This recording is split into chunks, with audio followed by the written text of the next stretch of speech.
Well, the United States made its way up to the edge of the bear's den, and the bear came out angry. Now, the United States has edged its way up to the dragon's lair. Let's talk.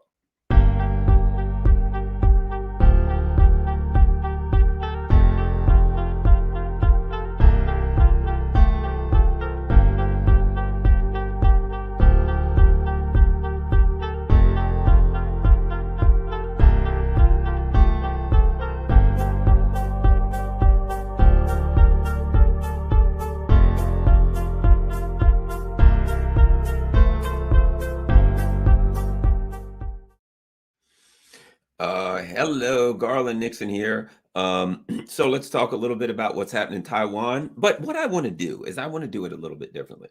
I don't just want to talk about Taiwan because I think that Taiwan, the crisis in Ukraine and the crisis in Taiwan are inextricably linked. It's all part of one thing. And that's why I titled this video as I did, because, most people are, and as well they should, most people are going to talk about Taiwan separately. This is what's going on. This is the history, etc. But I think there is a context in which you can discuss Taiwan and Ukraine together. And in fact, I will go further. I think there's a context, at least someone has to talk about these two together as opposed to separately, where this happened in Ukraine, now this is happening in Taiwan. True, true, true. We can arbitrarily separate them, right? But they're inextricably linked. Let's go with it. Okay. Notwithstanding the history of both countries and the dissimilarities, because people are going to tell you, well, Taiwan's different than Ukraine totally in so many ways, historically, blah, blah, blah. I would agree with that. But it's part of a dynamic that is one dynamic, and that is the United States. Let's make it clear what I'm talking about here. The United States, 1991. In 1945, it considered itself a great world power, right? And at the end of the war, it felt it was a great world power, and it had to gather all of these people to oppose the Soviet Union because they were kooks here in this country. And so you had two great world powers that were, duking it out. And China was very poor. It was poorer than Haiti, extremely poor country. So the United States was a great world power. 1991, the Soviet Union dissolves, and the United States now, China is too poor. The Soviet Union has fallen apart. The United States is they call it the unipolar moment.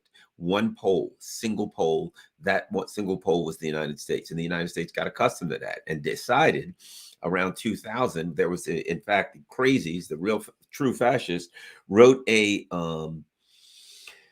manifesto, and it was called the Wolfowitz Doctrine. Now, why? I think we got to listen to that kook and that nutcase. I don't know, but the Wolfowitz Doctrine basically went like this.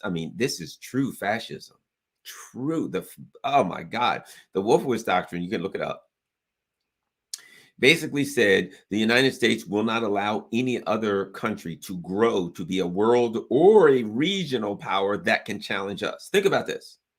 World hegemony to the point where you say no one can even be a regional power that can challenge us. Now, keep in mind something. That's not saying there can't be regional powers. Germany economically can be considered a regional power, but it's a puppet. It doesn't have independence. It doesn't have political independence, right? Whereas Iran's a regional power, but it has political independence. Russia has grown from a regional power to a world power. And the problem is political independence. China, Venezuela. You will notice that the countries that the United States has trouble with are countries, regardless of their ideology or whatever, that want political independence. And in having that Wolfowitz Doctrine written by Paul Wolfowitz, the famed neocon under George W. Bush, in having that was the determination, and they were kind of able to hold on to it for a while, till maybe 2014, I think was the beginning of the end, to tell you the truth. And 2014, a couple of things happened, not the least of which being Barack Obama was in a little bit of a jam in Syria because there were people in the country pushing him to attack Syria. He didn't want to attack Syria, and there was all this talk about chemical weapons. and Vladimir Putin comes to Obama and says, I can get your chestnuts out of the fire. Obama says, how? Putin says, here's what I'll do. I will personally oversee the removal of all poison gases, poison stuff like that. I'll personally oversee the removal of that. And you have a ship that destroys that stuff. We'll take it to the ship, boom, and you can destroy it. Great. So the U.S. says, okay, makes the deal. Vladimir Putin then, look it up. He writes a op-ed in the New York Times, and I'll sum it up. I can work with Obama. Shortly afterwards, I think that might have been November, December, February, Victoria Nuland and the people at State Department overthrew the government of Ukraine and, create the disaster that we're in today. I think one of the things that happened in 2014, I won't say that it marked the end of the unipolar moment, but it definitely was a bellwether. And that was when the U.S. was trying to overthrow the government of Syria clandestinely. Syria called out for a lifeline and incomes, and Russia sends in some planes and some people and some, they've got satellites, they've got a lot of technical stuff too. They way more than they had in 2014, but at any rate, they had enough to come in and to kind of work with a coalition with Iran and Hezbollah, with Syria, et cetera, with all of them together, and to stop the U.S. from being able to thwart the U.S.'s plan to overthrow the government of Syria. So I would argue that was the beginning of the end for the U.S. empire being the world hegemon, the world power that ran everything ruthlessly, I might add. Okay, so what we have now is this: the United States recognizing that China and Russia are growing world powers, that they're becoming something far worse. See, people are like, yes, the U.S. doesn't like Iran because of this or that. No, it's not. It's the Wolfowitz doctrine. It's very simple. Iran's a world power. Iran is independent. Iran could challenge the United States and does now in the Middle East. That's the only reason they want to take out Iran. The rest of it is garbage. That ideological stuff means nothing. If Iran was willing to go along with what the U.S. government told them to do, they would have no problem with Iran. It is their independence, a regional power that is independent. That's unacceptable. That's why the U.S. is trying to take Iran out and will not make any deals with them and will not get back in the JCPOA and will not do anything in any way, shape, or form to work with Iran. As long as Iran says, I'm going to be independent, they can't make deals with the United States. Same with Russia, same with China. So what's going on? That's why I said these things have to be taken together. Let's get to all of it. So what happens? The United States wanted to use Ukraine, a country on Russia's border, as a sharp stick to poke Russia. And what they wanted to do is they wanted to build up their military capacity in there so they could threaten Russia. And hopefully at some point they wanted to get nuclear weapons in there. So it would be 5 minutes from Moscow with hypersonic weapons. And they could take away Moscow's possibility of first strike, even of a retaliation. They could hit them so quickly they may not be able to do a second strike. So it was about getting full and complete military superiority over Ukraine. And let me tell you something else that you don't really hear about. Under Trump, it was, they did away with the intermediate range nuclear treaty, right? One of the things that's going on, you may have noticed, I'm gonna give you some insider stuff. You may have noticed that Biden here recently is talking about having a discussion of this START treaty again. In the middle of all of this, he's now saying, well, they won't talk. The Russians are evil, terrible. You got to destroy their economy, blah, blah, blah, blah, blah. We got to talk about the START treaty. I may be wrong. This is just a guess.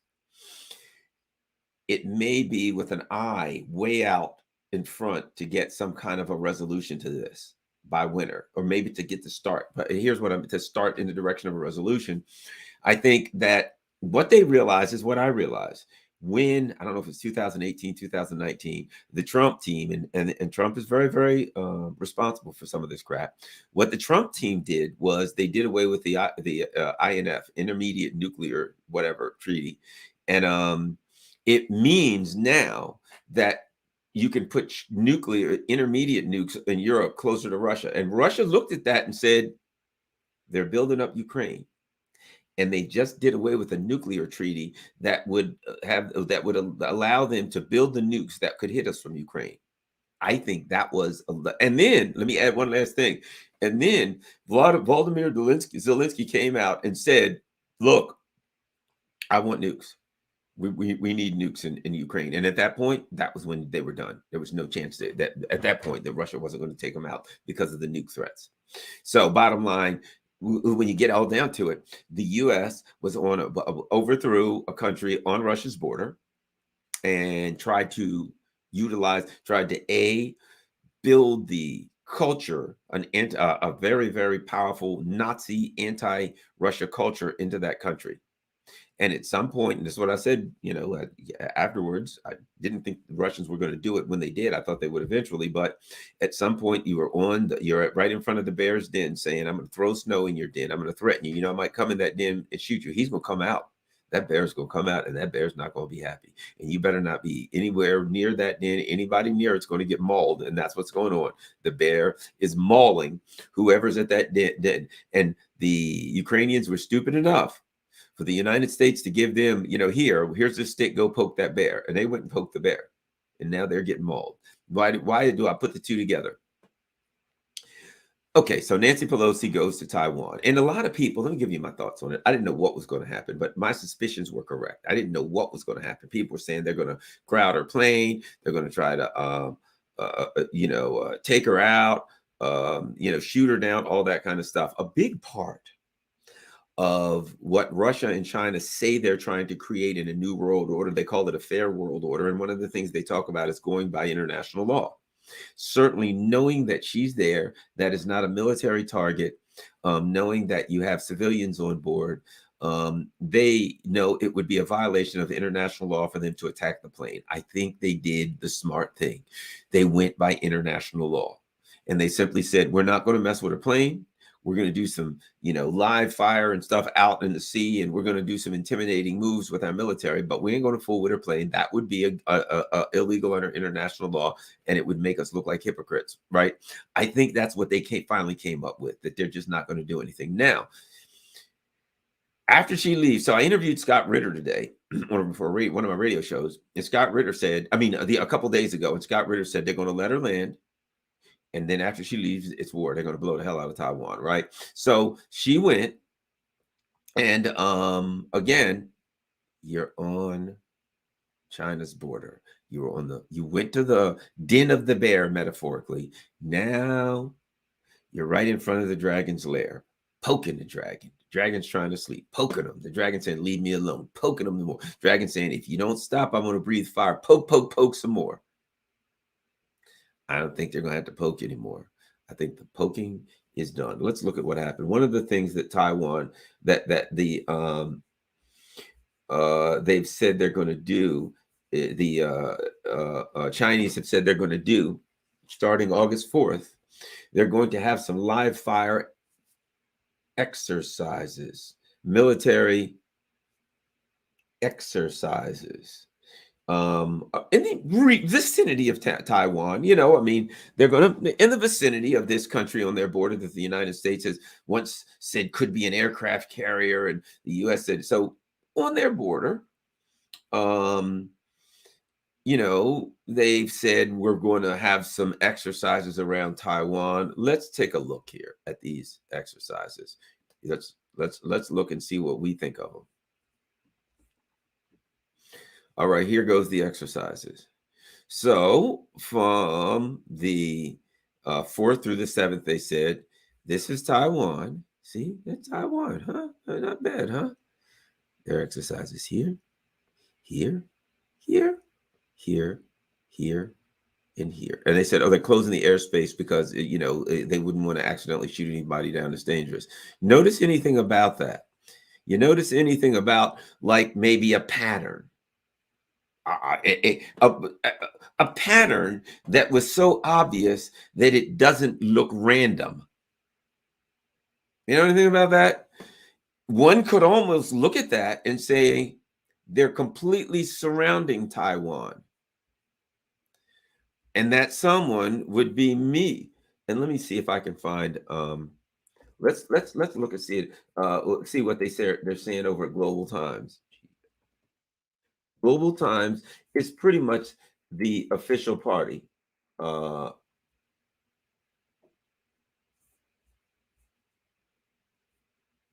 let's see, where do we want to start with?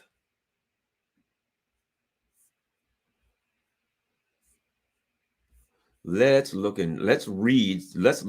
We got to look at a little bit of global times here, and that's something I do. I want to know what that country's saying. Let's look and figure out what they're saying, what China's saying.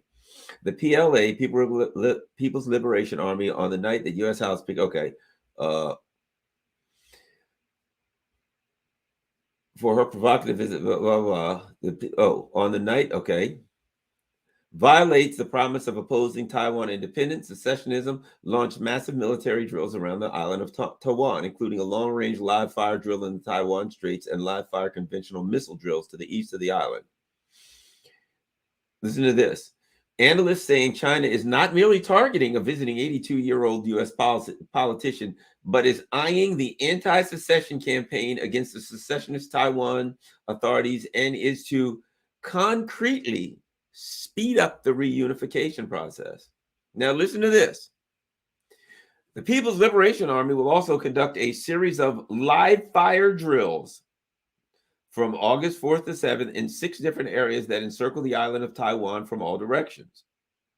According to the Xinhua news agency, after Pelosi landed at the Taipei airport, analysts said there are many options on the table for China to speed up the reunification process. Apart from military drills, this is China's official newspaper. The options could include striking Taiwan military targets, just as the PLA did in the previous Taiwan Straits crisis, pushing new legislation for national reunification, sending military aircraft and vessels to enter the island's airspace and water area. So you notice what they're saying. Uh,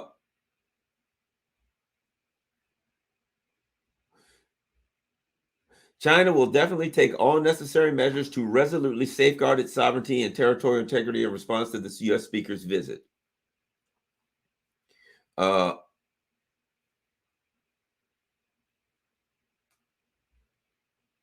Based on the frequent release from Chinese government departments and the announced military drills, China is fully prepared for Pelosi's. Okay. Uh,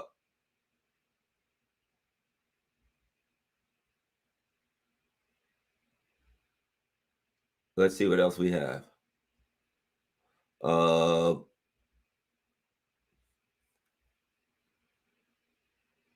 And so look what they say here. This means the island of Taiwan will be surrounded by the People's Liberation Army drill in 5 directions. Surrounded.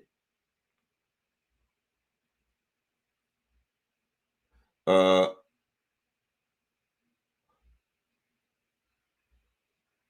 I think, to be quite honest with you, that it's not going to be a drill. I don't think it's going to be a drill. I really don't. I think they're going to say we're going to drill, we're going to surround everything, and then I think that they're going to blow it up. Let's see what we got here.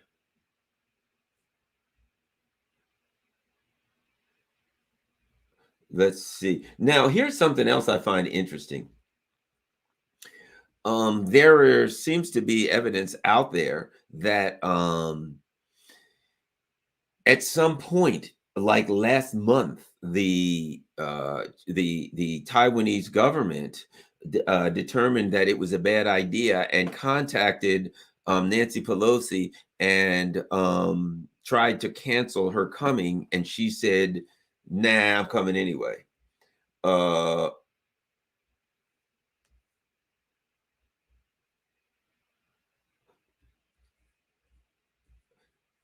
yeah, I think. Yeah, I put it like this. If you look at Global Times, go to Global Times. You need to read some of these different things that they're saying. It's pretty clear. Um, it is pretty darn clear. There we go. It is pretty darn clear, to be quite blunt, that China is I think going to do the gentlemanly thing to do. She's going to come. They're going to say, "Okay, goodbye. What you did, you did. We're not going to shoot down an 82-year-old woman in a plane full of civilians. That would be against international law. That ain't how we flow. But after you leave, all bets are off. I read some other from some other. I've been reading various Chinese press releases, various Chinese op-eds, etc. I read another one where they said they're going to surround Taiwan with their navy, and that they will be there to do their live fire drills and to deal with anyone who attempts to interfere. So it sounds that with what they're going to do, it sounds to me they're attacking. It's game over. It is Ukraine. It is. See, let me a couple of things you might not know. If you know this stuff, just ignore it. But some people might not know this. The United States officially recognizes Taiwan as part of China. That is our official policy. Always has been. And China said, and they call it the three communiques. There's three documents that were written, but it kind of spells that out. So the United States says we recognize Taiwan as China. Well, if that's the case, you just can't send anybody there anytime you want without China's permission. Additionally, there is a secessionist movement on the island that wants, independence. China has said the status quo is fine. You guys can have your little rallies and stuff for independence every now and then. You can do whatever you're going to do. You have your government do what you're going to do. At some point, you're coming back to China, but we believe that when that happens, that it will be peaceful. So China's official policy is for a peaceful reunification with their breakaway province of Taiwan. That's their official policy. The United States official policy, almost every country in the world, and also the UN officially recognizes Taiwan as part of China. So like a couple weeks ago and a couple months ago, when they said to Joe Biden, hey, if China comes after Taiwan, would you defend them? And Joe Biden said, sure. Well, now you're saying you're going to defend part of China. What you're saying is Taiwan's not part of China. And of course, the White House came right out and said, no, not so fast. We're still going by the one China. But, he spoke too soon, right? So China, I think, just looks at it like this, quite frankly. And I think then it's like Ukraine. I think they've gotten to a point where you've pushed too far. With Ukraine, what happened? The U.S. pushed and pushed and pushed and pushed and pushed. And now Biden comes in and he starts loading weapons into Ukraine. And then the UK says, we're going to build a Navy base on the Black Sea. And then Zelensky says, I want nukes. I want nuclear weapons. They should give me nuclear weapons at that point. And they're firing rounds into the Donbass. And finally, Russia said, that's it. The bear comes out and it's mauling everything. And the best that really the U.S. and its allies can do is write a bunch of articles in the New York Times and the Washington Post and the London Times to try to convince the citizens that Russia's losing, Ukraine's getting ground into mincemeat. There will be nothing left to have a military. Russia is destroying it. It's wiping out anything that has its olive green, whether it's equipment or persons. And they're running the soldiers off. They're taking their equipment, on and on and on. So it's a bad situation for Ukraine. Ukraine's getting turned into mincemeat. And the best the U.S. and its allies can do is come up with newspaper articles to say it's the other way around, right? Oh, Russia's really losing. Ukraine's got them on the ropes. Oh, they're blowing up Russians everywhere. And Ukraine's like losing 1,000 people a day or something nuts. They're just getting wiped out. So ultimately, Ukraine's not going to be able to come back for a second. Well, with whom? First of all, who's going to come back and fight when everybody's been your army's been wiped out to ground into mulch or captured? Who's going to come out and say, I'm going to fight, right? So you look at what happened there. Now let's move on to Taiwan. Taiwan, it's a different animal in that, it's an island. It is, I think, 1/6 or something the size of maybe 1/20th. Let's put it like this. It's way smaller than Ukraine. Ukraine's huge. It's the size of Texas, right? So Taiwan's very small. Ukraine had a powerful military, actually a very powerful military, huge military, powerful military. Taiwan doesn't. They have conscripts, and the conscripts do like 60 days at a time in minimal training. They don't have a well-trained army. They may be fairly reasonably equipped, but they don't. They ain't got. I'll put it like this: they don't have a prayer against the PLA. They will, if unless they put up the white flag, there won't be a soldier left alive unless they, unless they except the ones. So for the idea that Taiwan could defend itself against China is preposterous. Taiwan has like the number of people, same number of peoples like California, and China has 4 times the population of America, of the U.S. You don't want that fight, brother. But I'm afraid you're going to get it. And it comes down to this. Part of what the U.S. was doing, 2 things, but with Ukraine and Taiwan. I mean, let's face it. Anyone that looks at that has to look at it and say there are 3. And you've heard me say this before. There are 3 world powers: Ukraine, Russia, Taiwan. I mean, excuse me, Ukraine, Russia, and China. One of the 3, the United States, the U.S., Russia, and China. One of the 3, the U.S., has come to the border states of the other 2 and is pumping weapons and rhetoric and money and sending people there and influencing their politics. And even in the case of Ukraine, overthrow their government, and in the place of Taiwan, selling them weapons and weaponizing them and actually putting troops on the ground to so-called train them, etc. Right? So just been doing all kinds of disruptive things on China's border in a country on an island that's considered and officially recognized by the United States as part of China. So, bottom line, China is at a point where, like Russia realized we can't go any further than this. I think China's at a point where they said, look, your documents, your paperwork says that you recognize them as a part of China, but your actions say something different. It's like somebody sitting there saying, "Oh, me, I'm a teetotaler. I don't drink," and they got a bottle of whiskey and they're turning it up. Their actions are different than their rhetoric, right? So the U.S. has now said, "No, no, no, no, no." Now, keep in mind what's happened over the last couple months. Mike Pompeo has been back and forth to Taiwan saying the United States should recognize Taiwan's independence regardless of the outcome. Now, if I'm Taiwan, let me tell you what it reminds me of. You ever see a movie called The Outlaw Josie Wales? In The Outlaw Josie Wales, there were a couple of guys and they had this boat and they were crossing the river. And the way the boat crossed the river was it didn't have like paddles or anything, right? It had a rope that went from one side of the river to the other. And there was this guy who you could pay to get you across the river. And all he'd do is you get on his boat and he'd pull that rope all the way across. And then, you're on the other side of the river and then you pull all the way back. Okay. When they get it out in the river, they realize that Josie Wales, who was a very good shot, was on the other side of the river with a gun. And one of the guys says, I was just thinking, we're out in the middle of the river. He's over there and he's a good shot. I'm paraphrasing, he could take us out. And so there's a couple of soldiers, grunts, and on the front of the boat with their guns looking forward, right?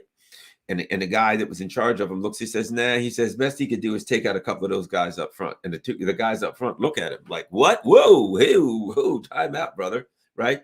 That's Taiwan. That's Taiwan. Apparently, sometime in July, Taiwan looked at Nancy Pelosi and said, I think this could be more than we possibly asked for, more than we might have bitten off, more than we can chew. They asked her not to go. And apparently, it is reported that Nancy Pelosi said, I'm going to go because this is going to be historic. And she is right. It is going to be historic. She is correct, but not in the way that she thinks it is. In fact, you know what I got? I've got a document here, and that document, believe it or not, has a lot of let me see, it has a lot of quotes from various Chinese newspapers and Chinese websites about how they feel. Right, here's one.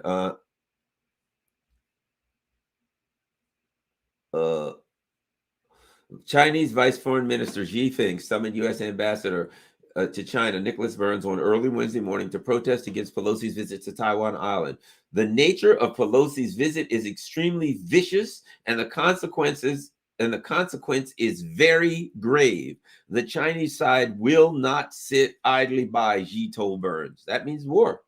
Um, Based on the released information about the PA drills from August 4th to 7th, the 6 locations have already encircled the island of Taiwan from all directions, and it could be a series of unprecedented military exercises aimed at realizing reunification by force and also to fight, listen to this, and also to fight against external forces that could interrupt the reunification process.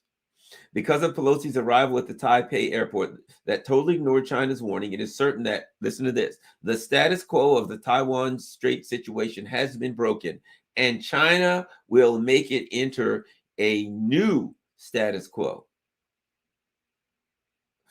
Now, this is from the Global Times.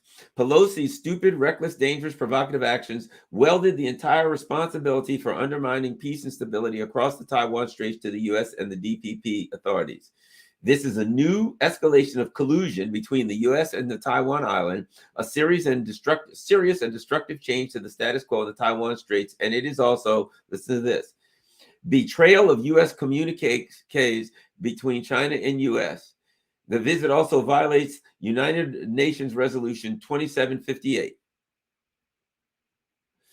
Any independent sovereign nation will never allow internal interfering forces and internal separatist forces to jointly conspire to undermine its sovereignty, security, and territorial integrity, let alone a big country like China. To defend China's core interests, any countermeasures taken by China are legitimate and necessary and are exercising the rights that a sovereign country has. That's all stuff from China. So, and they also have, listen to this. This is from a couple of quotes from various Chinese newspapers. The Biden administration will also have to face the serious consequences of a comprehensive setback of China-U.S. relations. China will use this provocative move by the U.S. to irreversibly change the Taiwan Strait situation and speed up the reunification process.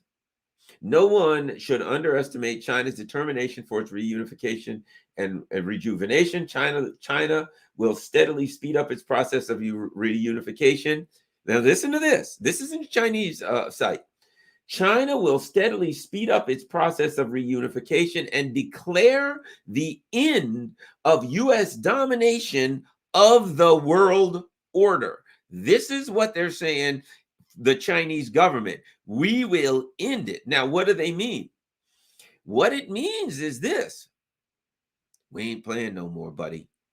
You guys, you went to Ukraine and you screwed around and aggravated Russia until they got pushed into a corner and they fought.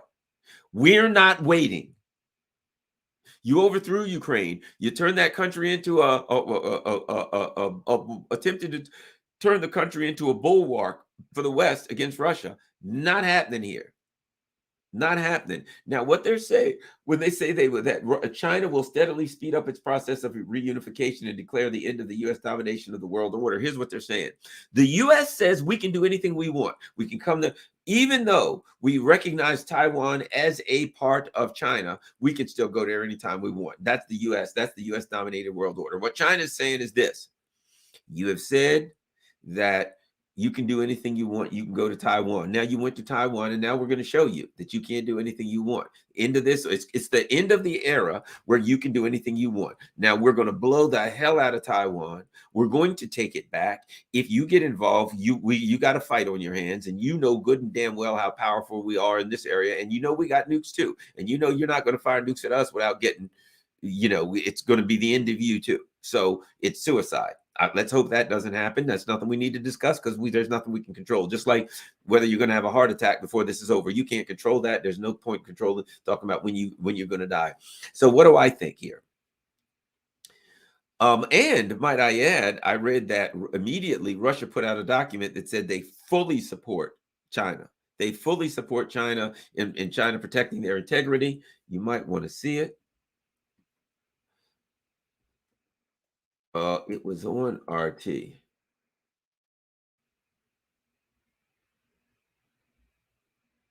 I don't see it. But what it said that it said that Russia fully supports China. And bottom line is, um, now let me say this: China may go ahead and attack Taiwan. They may not. They may not. But I kind of right now, if I had to bet, I would say they. I think they will. But here's the other part of it too. Here's why they may not. If you're going to hit somebody, you don't punch them when they're standing there looking. But they may feel like this. They may have been preparing this for a while and just said, if it ever gets to a point where you finally say, basically, we recognize Taiwan's independence. At that point, then we have no choice. We got to move. And I think when Pelosi said she's coming, and China said, you better not come. So help me. That's it. If you come, it's game, set, and match. I think at that point, they may feel pushed into a corner enough or angry enough, or let me put it this way, because that speaks of emotions and that speaks of China being forced into actions. I think it's an assertive action by China. I think China's looking at it saying, look, this is you recognize it as part of our country. The UN does. Virtually every country on earth recognizes this island is part of our country. And now you're screwing around with it on our border. Now you're trying to do what you did. We've seen we watched you. We saw what you did over Ukraine. Add this. China has the advantage of having watched the Ukraine debacle. And they saw the reality that once this war started, the only thing the United States has done, two things. They have waged an information war, which has had no effect on the battlefield or no effect on Russia whatsoever. And they've sent weapons in, which haven't had much more of effect. They've been able to bomb some civilians or something like that. But for the most part, their weapons have not been gained. They have not been the Wunderwaffen, the wonder weapons, the game changers. That's what they keep saying. They can strike something here and there. They can hit a bridge with some HIMARS or something. But when it comes to what's going on the field, Russia has an overwhelming advantage, though it's only using an expeditionary force. It still has an overwhelming firepower advantage, and they are crushing Ukraine. So my point being, even all that being said, China has a significantly greater advantage over Taiwan. Taiwan's an island. You can see what they did. They surrounded Taiwan, right? In surrounding Taiwan, they basically blockaded them. Nobody's sending anything in. Nothing's going out. That unless we say, if we don't say it ain't going out, it ain't going out. If we say it ain't going in, it ain't going in. So one of the things they could do is blockade the country and say they're blockaded. But the problem is it would give the US too much time to think. They could do that. They could blockade it. But it would give the US a lot of time, and they'd have to leave their resources lingering in one spot for a long time. And if you leave your military in one spot for a long time, just sitting there, it kind of degrades. The people get tired, they get bored, they get what are they going to do? They're exercising on a ship day in and day out, week in and week out. What the hell good is that? So I think they put the resources in place. I think that when Nancy Pelosi leaves, I think I'm going to go with a 60% to 70% chance. I'll go with 60 right now. In my opinion, what the hell do I know? This is a stab in the dark anyway. 60% chance that they pull a trigger and they do that. And now think about this, what that means, because one of the things that they said is they're going to declare the end to world dominance of the United States. I think one of the things that does is when you put the two together, because the US was like, here's what we're going to do. We're going to take Russia down. We're going to take China down. What the US is what they're saying now is you couldn't take Russia down. Russia's still up. Russia took a hit economically, but militarily, Russia's winning. And economically, Russia took a hit, but they're winning. You're in a recession. Europe has gone to hell economically, done. So they're looking at it and saying you had an economic, diplomatic, and a military kinetic war against Russia. You're losing the diplomatic one because Russia's going around the world. I don't know if you saw Sergei Lavrov in Africa. Those people grinning, waiting to receive him. And they won't. And same thing in the Middle East. They're smiling, can't wait to shake hands with Lavrov. Meanwhile, they won't even answer the phone, old Brandon. So my point being, when it comes to Taiwan, all that being said, they're looking at what's happening and they're saying, The United States is full of shit. They're going to say to you, you go ahead and fight that big guy and I got your back. And then when the big guy kicks your ass, they ain't going to do nothing. So they're going to say Russia's taking care of their business. The US has come to their border in an attempt to destabilize them. Russia's taking care of their business. They ain't going to be able to destabilize them. Right. So that means that the US saying we're going to destabilize the two big superpowers and knock them down below us. Okay, that ain't work. So now the US says we'll go to China and we'll destabilize them at the same time. China's saying that ain't going to work. And realistically, what happens? August could be the month. Let's just say, as I said, let's hope it doesn't go far. But I don't think the US defends Taiwan, because the truth is, all the talk of Ukraine, did they defend Ukraine? When the US puts governments up, and when the government gets beat to hell, the United States goes in the other direction. They ain't giving. I've said this for a while. People are like, they want to get in Ukraine. They're dying to get in. I said, they ain't going to die. They are not going to get their nail scratched. They ain't going to break a nail for the people of Ukraine. They've set them up. They're going to get crushed. And they're like, sucks to be you. Bad news for Taiwan. You're getting the same treatment. They're going to say, yeah, we're going to stand up for Taiwan. We're going to fight Taiwan. Uh-oh, Taiwan's getting their ass kicked. Oh, gee, it's getting kind of late. I hear my mother call me. I think I'll head home. That's all they're going to do.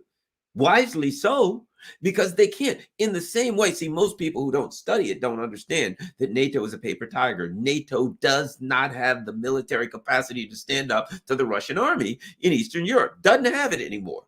Most of the NATO countries, they barely got any army at all. The joke about the UK is you could fit their military in a soccer stadium. They got nothing. 10 or 15,000, couple of brigades, nothing. Germany, nothing. These countries have let so basically about 80 to 90% of NATO is the US. So does the US military have the resources to be in Russia and China and the Middle East all at the same time? No, it's imperial overstretch. So the Ukraine debacle has drained the resources, drained the money, drained everything from the United States, right? There's not a better time really for China, I'm just saying strategically, to go after it. Let me add this. The people in America are in a recession. They're getting war weary. The people in America are getting to the point where they're like, look, screw this, man. Shit's getting expensive. We're in a recession. Fix this. Right. And they started off, yay, we're supporting Ukraine. They had their friggin' flags up and stuff, and they're supporting Ukraine. But now they're starting to get like, dude, we're spending too much on Ukraine. So how is it going to work to now say we got to do all this stuff for China? So I think they're looking at it saying the people are war weary. You're in a recession. You're losing to Russia. You got to focus on that. The people in European leaders are looking like, what the hell's going on? And what about us? And now the U.S. is completely focused. It's like Ukraine. Oh, where's that again? Yeah, Europe. Hey guys, European guys, give them some HIMARS systems or something. Give them a bottle and put them to bed. We got some work to do over here, and we'll get back to you later. Oh, by the way, if you're freezing to death this winter in Hungary, sorry about that. Best of luck. Adios, my friends. Adios. They're going to leave these Liz Truss and the rest of these ignorant bastards hanging. They're going to leave them hanging. And now they're going to focus on Taiwan. And I don't think they're going to have long to focus. And so here's my point, too. When and if, let's go with when. If here shortly, Taiwan, China blasts the hell out of Taiwan and says, okay, that's it. The Taiwan's ours. And they occupy it. They put the military in it. And they say, look, you people are now Chinese. Game over. Game, set, match. World, UN, everybody, you already, think about this. I haven't heard anybody say this. You already recognize Taiwan as part of China. What the hell are you going to say? Now, what is the United States going to say? What's the U.S. going to say? Is the U.S. going to say, we recognize Taiwan as part of China, so we won't recognize Taiwan as part of China? You see, the UN doesn't, once they take China, like for instance, Crimea used to be a part of Russia, then it was gifted to Ukraine, then Russia took it back, right? And they had a referendum, they came back to Russia. I wouldn't argue that Russia didn't take it back. I'd argue that they came back voluntarily. There was not a shot fired. There was nothing, a referendum. Right. So the U.S. and the West say we don't recognize Crimea as a part of Russia because Russia annexed Crimea. Right. that it wasn't part of Russia and they annexed it. Can they say that about Taiwan? They already recognize Taiwan as part of China. So what are they going to say? Well, we going to stop recognizing. That's it. That's it. For starting now, we no longer.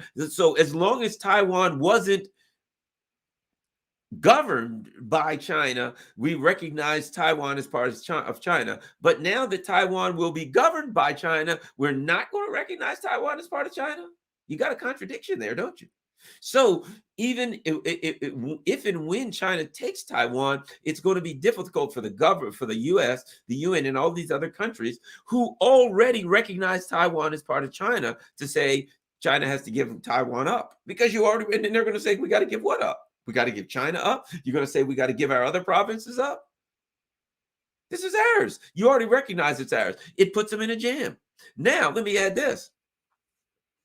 So at that point, let me add this. At that point, the U.S., their attempt to destabilize Russia has been thwarted. Their attempt to utilize Taiwan as a tool against China has been thwarted. Their attempts to destabilize the other two superpowers so they can pass them have both been thwarted. What do they have next? And they're in a recession. And China could take economic. It's a powerful economic country. Like 80% of our exports. So China could take action. They could say we're going to, sell our debt. We're not buying anymore. They can do some things to hurt us economically really bad if they wanted to. Now, let me add this. Europe, Germany had already said, well, in the same way with Russia, that the U.S., in the same way that the U.S. Sanctioned Russia, that we sanctioned Russia with Ukraine, we'll do the same thing with Taiwan. Germany, I think they may be their number one trading partner, really, really high. They buy a lot of German stuff. Germany buys a lot of China stuff. So here's what you got. You no longer have cheap energy, so you're out of gas, and your industry is closing down, and your people are going to freeze to death next winter, literally dead. So now you go to your number one industrial place. Well, I guess the people in China can't buy Mercedes Benzes anyway, because you ain't going to be able to make them, because you're going to have to close down.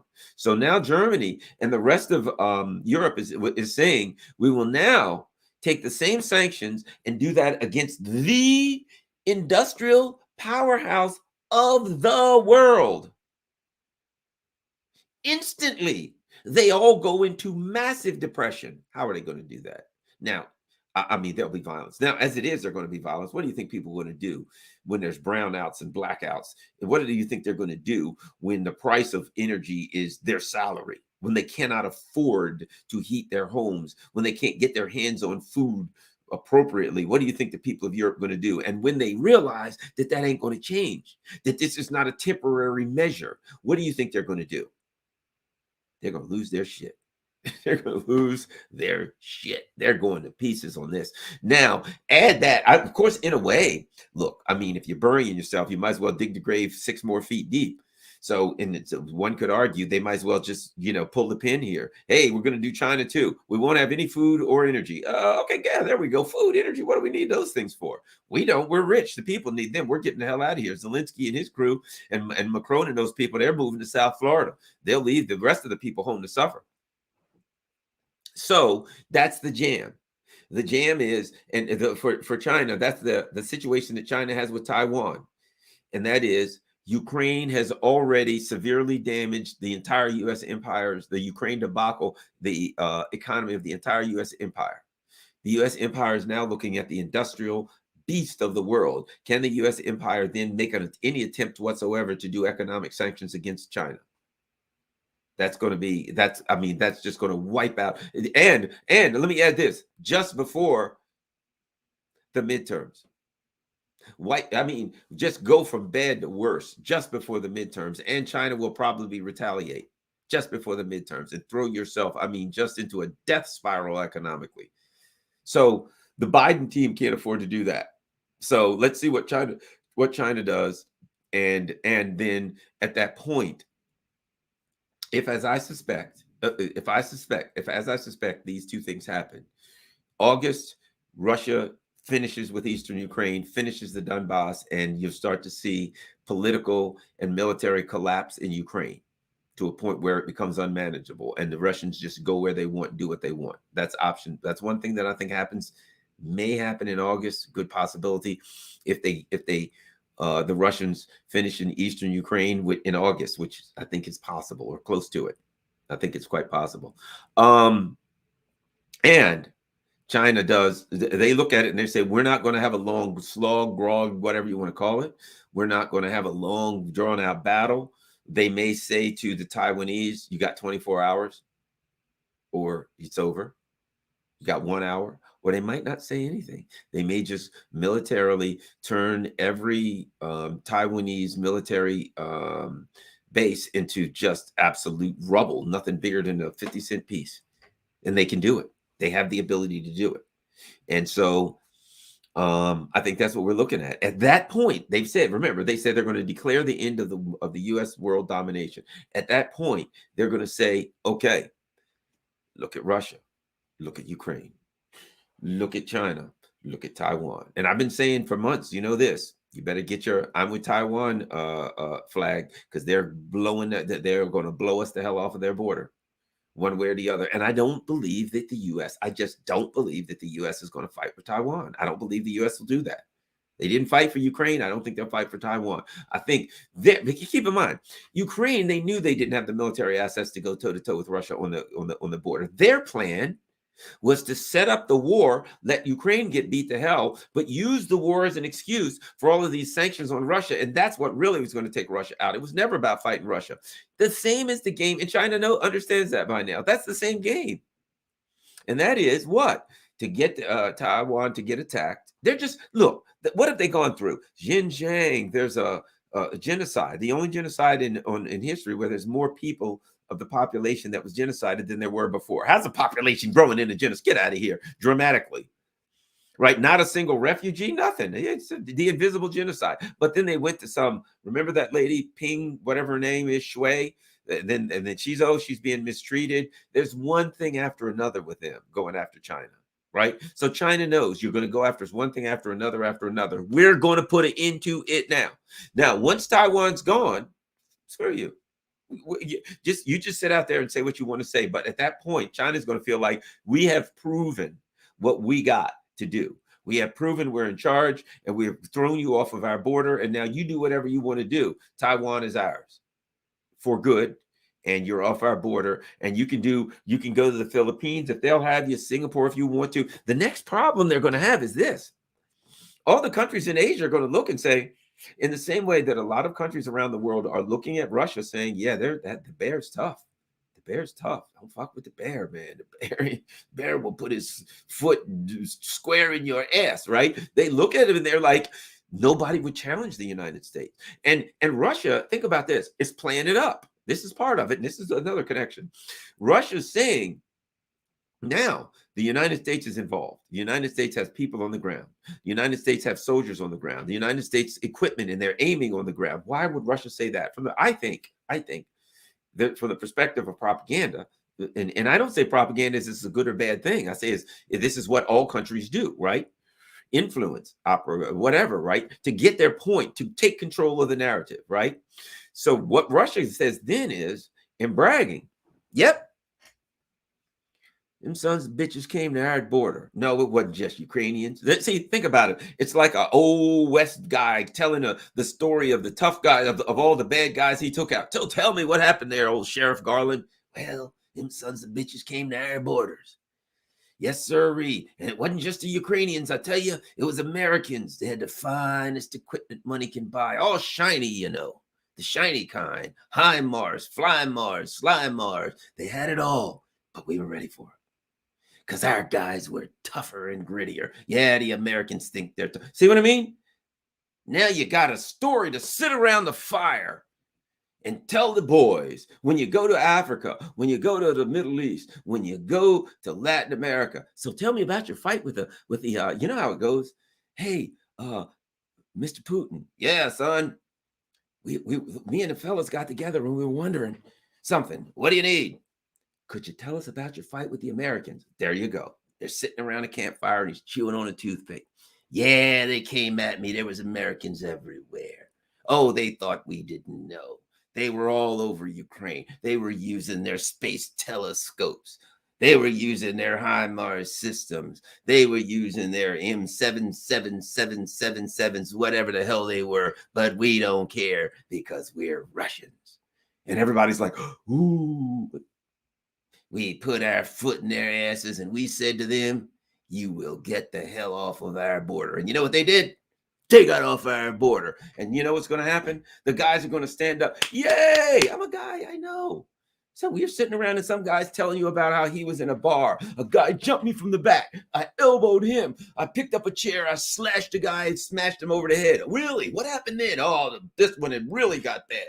Guy comes at me with a knife. I ducked the knife. You know, and guys are all sitting around like this. Wow.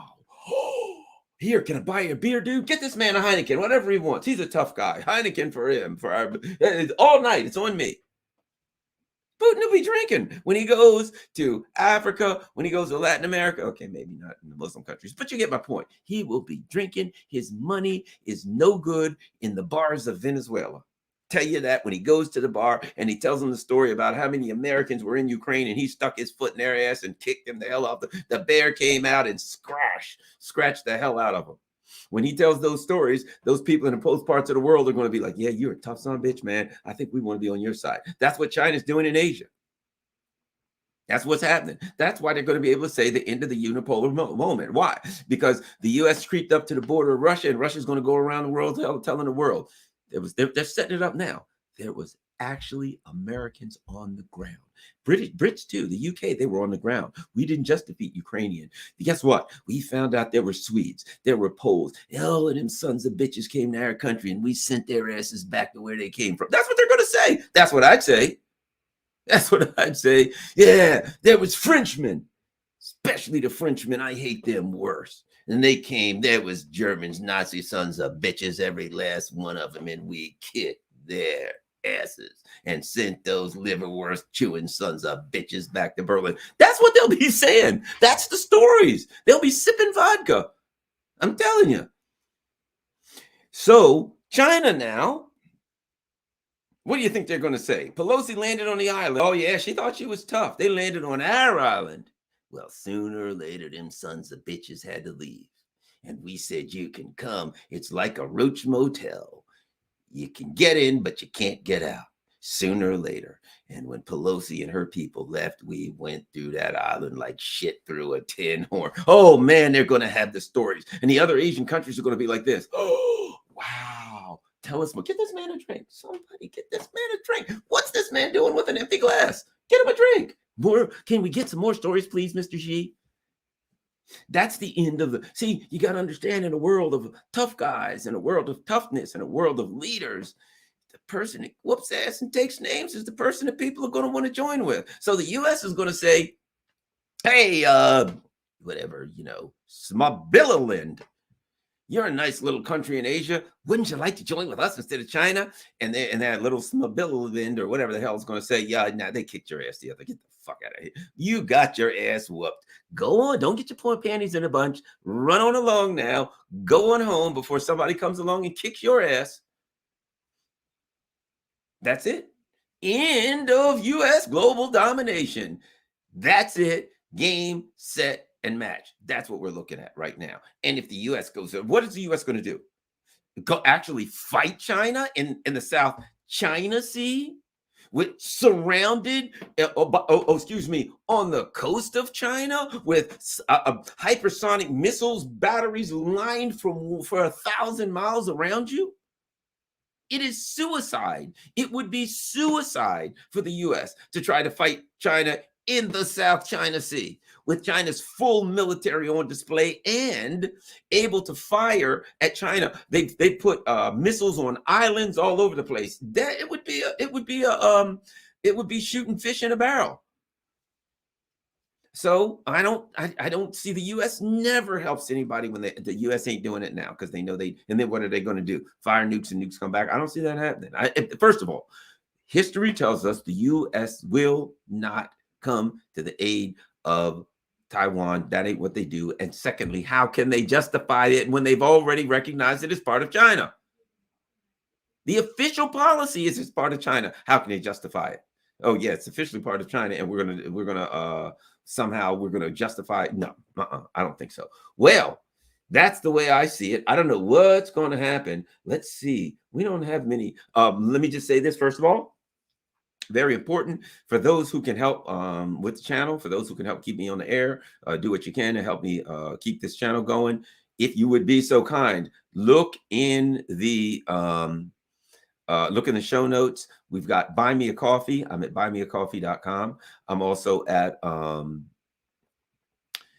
PayPal, patreon.com/Garland Nixon. That's all in the show notes. Don't forget, smash the like button, as Alexander McCoy says, smash the like button. Make sure you also go to my Rockfin channel, rokfin.com/Garland Nixon. You can't find me on Twitter right now. I am suspended from Twitter for bullying, bullying. I said on Twitter, I tweeted that Biden and his lunatics were going to get us killed. And Biden, and like hours later, I got a notice that I was shut down till like Saturday or Sunday or something, Saturday night or whatever the case may be. So who knows? Also, go to rockfin.com/Garland Nixon in case they cut me off here on YouTube. Good, interesting stuff happening. I don't know if you've seen information on Rumble versus Google, which owns YouTube. Rumble has won a motion in which Google is going to have to provide the lawsuit isn't thrown out. Rumble is suing Google for Sherman Antitrust Act violations, right? Monopoly stuff. And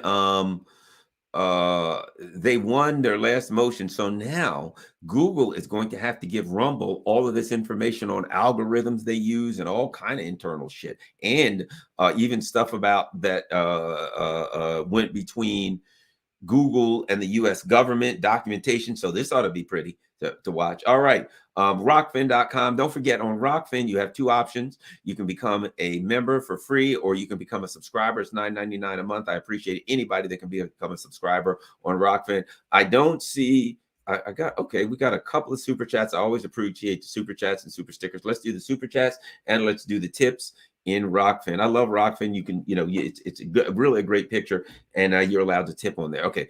How can I listen to your radio show where you interviewed Ritter, or can I listen regularly? Is there a site, special YouTube, Rockfin? Do me a favor, Brandon Burks. I always give up my email address, garlandin@gmail.com, garlandin@gmail.com. I'll get that to you. Also, anybody who wants to, feel free. Let's see, what else do we have?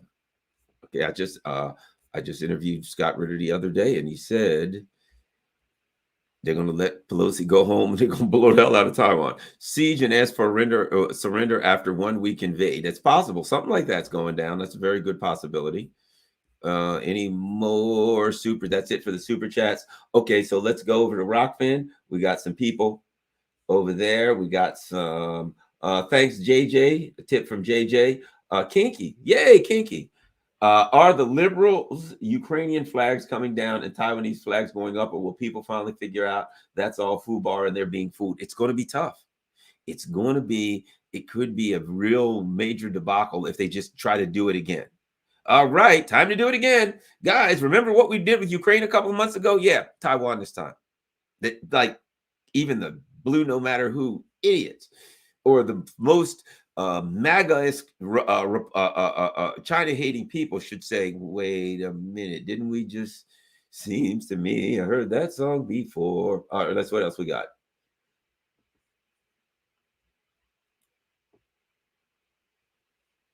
Oh, I like this, bro. I feel for the poor. Johnny Blaze says, bro, I feel for the poor interpreter that has to translate Nancy's drunken gibberish. Yeah, that's a good one. That's a good one. Yeah, you gotta.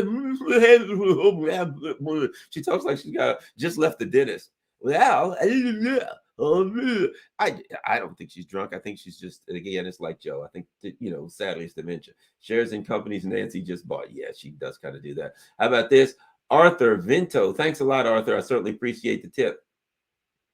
And so thank you very much. Wow, 50 people over on Rockfin. Wow, 438. So that's 588 people watching. Well, thanks a lot, everybody. Let me see if we got some questions. I know we got some questions. I think I can give you guys a couple more minutes to see if there's any questions I need to answer. And oh, we got another one. And that is Georgia Swan. Thanks for the super sticker. Let's look. Pelosi Bellingcat. Sadly, never overestimate intelligence of sheep-like masses. Yeah, you're kind of right there. Valsh already has Kosovo and Taiwan flag emojis on Twitter. A plane with only half fuel needed for the trip would have worked. What we got here? It's not about timidity. You can't shoot down grandma's plane, can you? Yeah, I agree. I mean, I just think they decided look, that would be against international law and it wouldn't look good. It wouldn't look good shooting down the plane of an 82-year-old lady. That doesn't make you look tough. That's not hard to do. It's not a military plane. They can't defend themselves. I think if you're going to be a respectable player on the international stage, you're just not going to do that. You don't shoot down diplomats and politicians, okay? Biden, come on, man. China isn't going to eat our lunch. We should have just asked for a one-way ticket for Nancy. Yeah. Except someone keep flooding the game with money from unopened sets under the Christmas tree. What we got here? I just got booted off Twitter and I said, I hope they shoot her down with conventional and save the nuke war. Beer and Flies. Thanks a lot, Beer and Flies. Appreciate it. Waste a missile anyway. Time isn't on her side. What if it was all a dream? It's all a dream. But China would be a hero to most Americans if they shot her down. They ain't shooting her down. All right. Well, thanks a lot. Anything else? Let's see. Anything else? I know somebody else said something. Let me look for a little. Amazing how NATO got ex-Russia to war with China. With Russia and China to war with ex-China, all in the same year. Neat trick.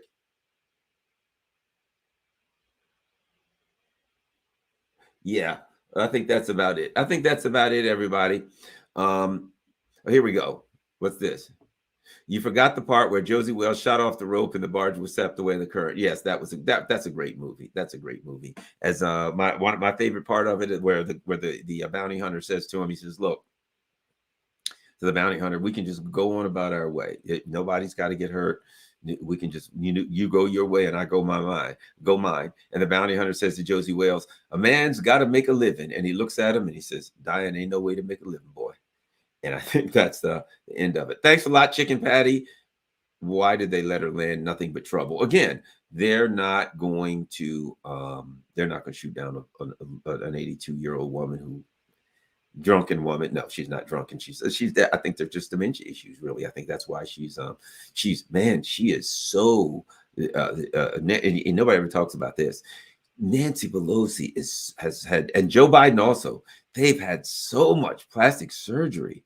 They both look like Michael Jackson to me. I mean, think about it. Why nobody ever talks about that? I guess it's not cool or something to talk about, whatever the case may be. But if you look at Pelosi, her eyes are like this. She's got those, you know what I mean? That like stretched out face look, that mask on Michael Jackson elephant man look. And Biden has it too. It's weird. Yeah, somebody says stroke. I think so. I think there's a possibility she's had a stroke or something because she's not talking well. She's heard Biden. But what excuse does Kamala Harris have? Maybe a stroke could straighten her out. I don't know. All right. Thanks a lot, everybody. Oh my gosh, I've been on 1 hour and 7 minutes. Thank you, everyone. You should go on the Redacted Show. Yeah, I don't really know anything about the Redacted Show, but that's it. Thanks a lot. I'm out.